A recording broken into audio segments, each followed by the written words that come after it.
Number 5, you're going to assume all the parabolas are in that standard form, ax squared plus bx plus c. You're going to match the a coefficient with the best graph. So let's take a look here. I'm going to leave a equals to 1 last because that's the normal parent function.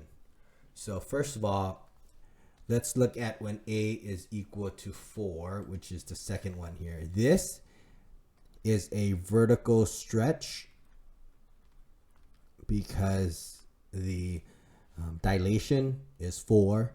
Okay, that means it is going to be very tall, and because it's positive, it opens up.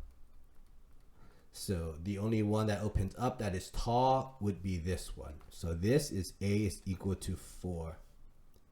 Okay, next one, for a equals to 0.5, this is a vertical compression because it is less than 1.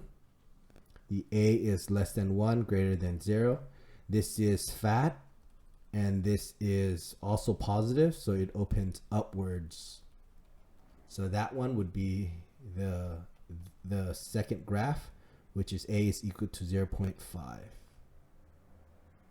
Then a equals to -4. We notice that this one is going to be negative.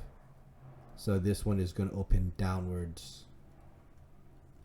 And the only one that opens downwards would be this one. So this is a equals to -4. Lastly, we have the a equals to 1. This is going to be the default one. That is the parent function.